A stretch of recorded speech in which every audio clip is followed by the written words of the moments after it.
Hello అండి, నేను మీ Jhansi's channel నుండి మాట్లాడుతున్నాను. ఈరోజు ఒక దోశ గురించి చెప్తున్నానండి. అయితే మేము నిన్న కొంచెం ఒక పని పడి ఊరెళ్ళి వచ్చామండి. ఇంకా ఇప్పుడు వచ్చిన తర్వాత ఇప్పుడు పిండి అది కొంచెం తక్కువ ఉంటే దోశల పిండి ఉంది. సరే ఉప్మా చేద్దామంటే ఉప్మా తినే మూడ్ లేదనమాట. సరే ఏం చేద్దామా అని అనుకుని అప్పుడప్పుడు ఇలా చేస్తుంటానండి.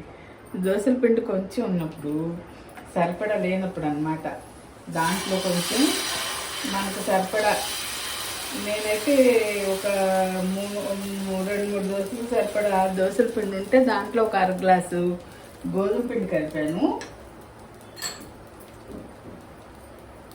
గోధుమ పిండి కలిపి దాంట్లో గోధుమ పిండి కలిపితే కొంచెం పెనానికి అంటుకుపోయినట్టు వస్తుంది కదండి.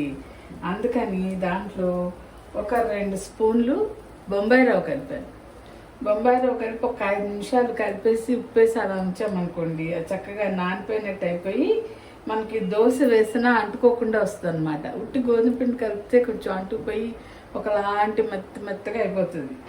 అందుకని ఇలా కొంచెం దాంట్లో మనం బొంబాయి రవ్వ కానీ లేదా 2-3 స్పూన్లు మైదా ఉంటే మైదా కూడా కలుపుకోవచ్చండి. కలిపితే మనకు దోశ ఇంకా అసలు పెనానికి ఏం అనుకోకుండా వచ్చేస్తుంది. అది చూపిద్దామని ఇప్పుడు వేస్తున్నాను అనమాట అండి. ఇదిగోండి ఆల్రెడీ ఒకటి వేసాను దోశ, ఇంకోటి వేసి చూపిస్తాను.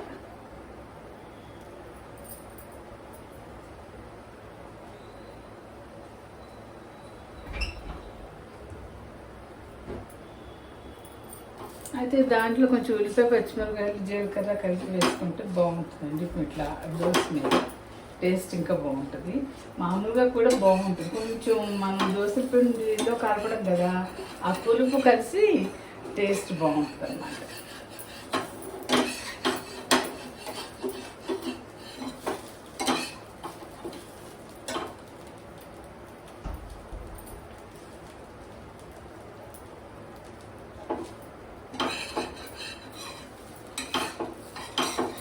అసలు అంటుకోదు, పెనానికి అంటుకోదు, మామూలు దోశలా వచ్చేస్తుంది.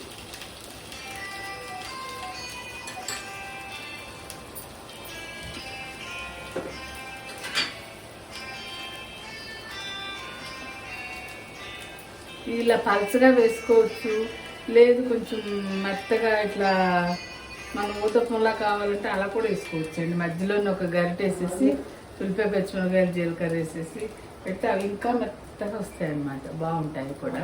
ఎట్లా నచ్చితే ఇట్లా పలుచగా కావాలంటే అలా, లేదంటే అంతంత వేసుకుని మెత్తగా కావాలంటే అలా కూడా వేసుకోవచ్చు. ఇవి కూడా మెత్తగానే ఉంటాయి, కానీ కొద్దిగా చూడ్డానికి టేస్ట్ కూడా డిఫరెంట్గా ఉన్నట్టే అనిపిస్తుంది దానికి దీనికి.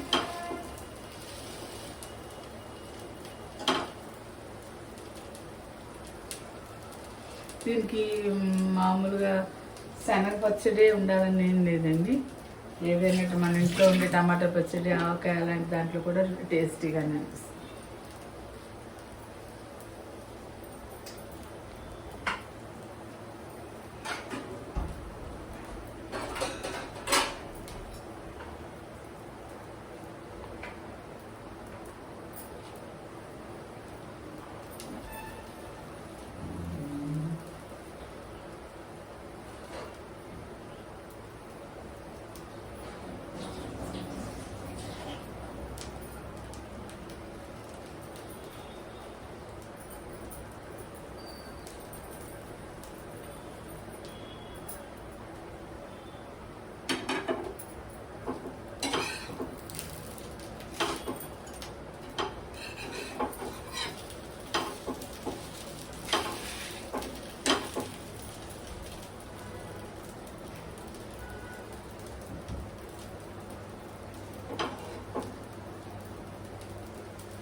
అంటే మైదా ఎక్కువ కలిపితే మనం బొంబాయి రవ్వ కూడా అసలు కలపక్కర్లేదు, కానీ మైదా ఎక్కువ తినకూడదు అంటున్నారు కదా.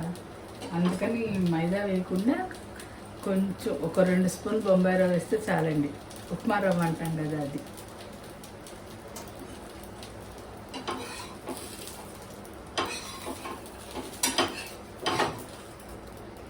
ఇది చూసారా దోశ.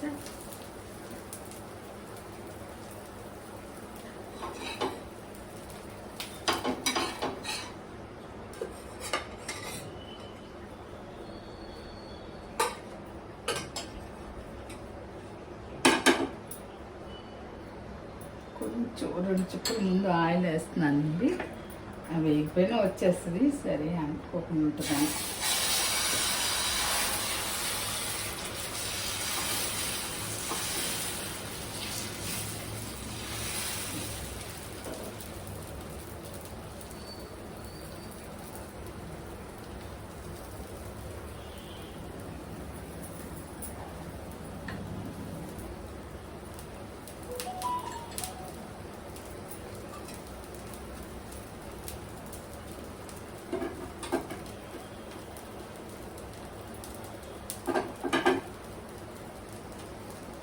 కాస్త కొత్తిమీర సన్నగా తరిగి కూడా వేసుకోవచ్చండి, పైన బాగుంటుంది. నేను ఇప్పుడు వేయలేదు.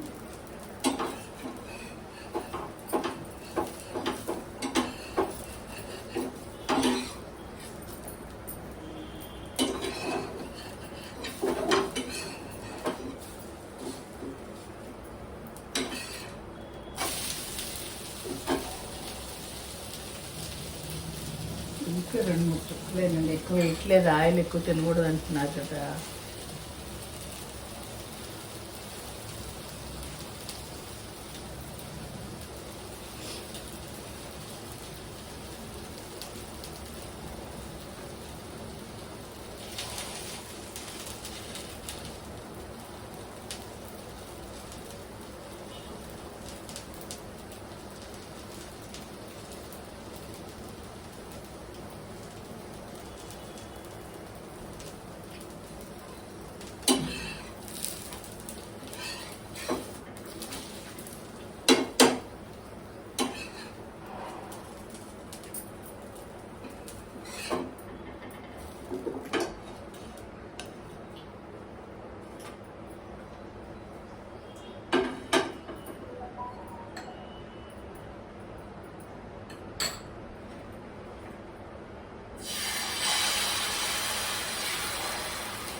అయితే మనం ఇడ్లీ పిండితో ఊతప్పం అది వేసుకున్నప్పుడు ఒక్కొక్కసారి పెనానికి అంటుకుపోయినట్టు అవుతుందండి.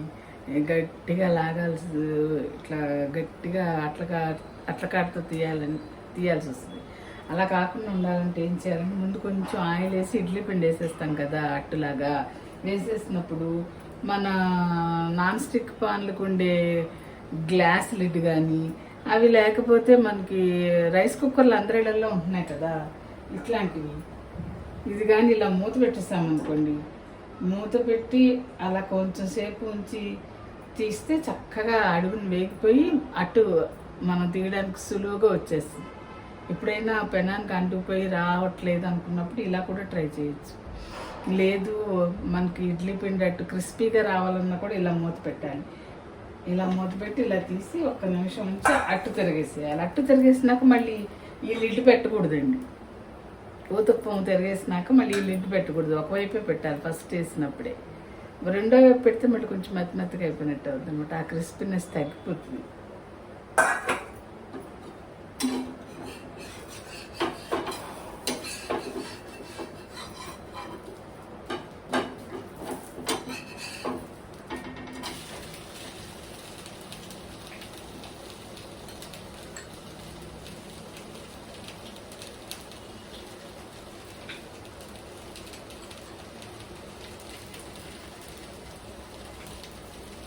ఇదండి ఇవాళ అట్ల గురించి సంగతి.